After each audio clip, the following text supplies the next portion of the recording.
400,000 people have fled the town of Goma as fears over another volcanic eruption grow in the Democratic Republic of Congo. Mass evacuations were underway after 10 neighborhoods in the city were told to evacuate.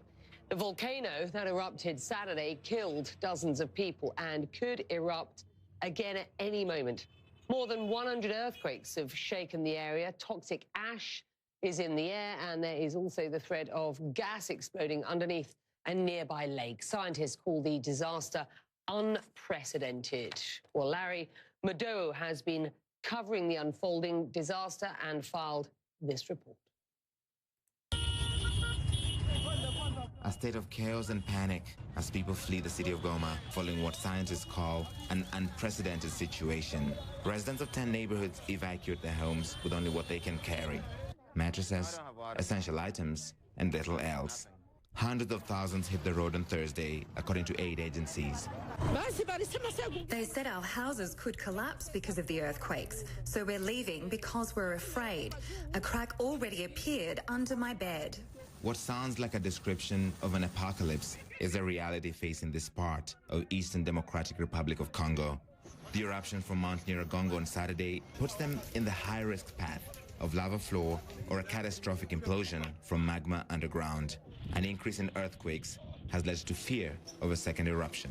This is the scramble to leave the danger zone of Goma. Thousands of people using every mode of transport available to them to try to get to the safety zone in Sake. We're about 8 miles out and traffic is backed up all the way. More people trying to cross the border into the safety of neighboring Rwanda. UNICEF projects that up to 280,000 children could be displaced in the aftermath of the volcanic eruption. This mother of 6 tells me she's left everything behind except her kids. It's all in the hands of God, she says. The Congolese government in Kinshasa says the priority is the preservation of human life. But the crowded evacuation routes leads to small towns like Sake. They're hardly prepared for the influx of internally displaced people. Aline Mugisha prepares a small dinner for her 3 children outside a church, but worries about where their next meal will come from.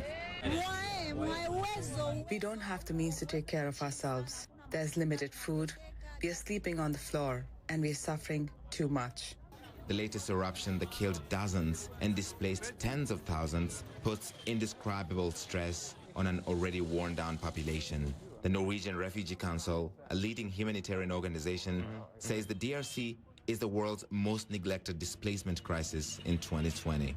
It has the richest mineral base on Earth, this country, but the people living on top of this mineral reservoir are among the poorest people in the world and the most neglected. The city of Goma emptied into the night as panic spread. Many who had yet to reach their final destination slept rough on the streets, anxious about a potential disaster. Well, Larry's just outside the city of Goma, and he joins us now. Larry, these mass evacuations, where are people going?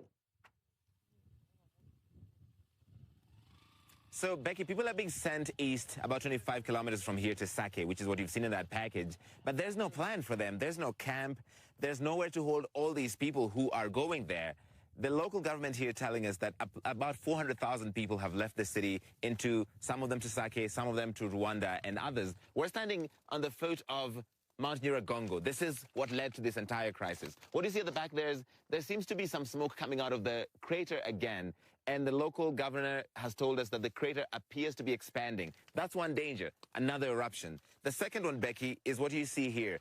This is that lava that swept through this wooded area and has now cooled off. It's igneous rock. But it is still in a state where some of it is still... All right, this is quite dangerous. It kind of breaks like charcoal. It feels like charcoal.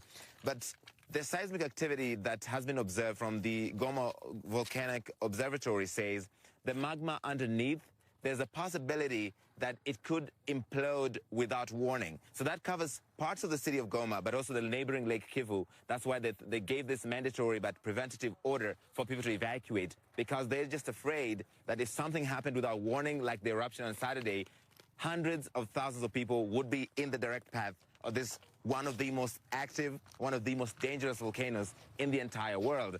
And if you want to understand, Becky, how serious this is, if you look to this other side, this used to be a major highway connecting 2 main provinces in the Eastern Democratic Republic of Congo. that got wiped out entirely. They're only trying to rebuild it right now, but it looks like there was no tarmac here, even though there was. That is a danger, and that is why the government is trying to get people out of harm's way as quickly as possible. So you spoke to Jan Egeland in the past couple of days. You made some, underline just how difficult, dangerous things are for people in the region. I mean, what is the solution here at this point, long term? I mean, clearly there is this is a very a short-term issue, and people are getting displaced as a result of it. But what's the long-term solution here? So that's a complicated question, Becky, because there's no simple answer for it. Part of it is that this eastern part of the DRC already has a lot of problems. Banditry, armed conflict, disease outbreaks. There is just so much suffering already in this part of the world. The displacement crisis is about 6,000 people almost every day. That is what the Norwegian Refugee Council says. This is the most neglected displacement crisis in the world. On top of that, they live in the path of an active volcano, which could erupt at any time and sweep their entire lives. There are still 40 people missing from this last eruption.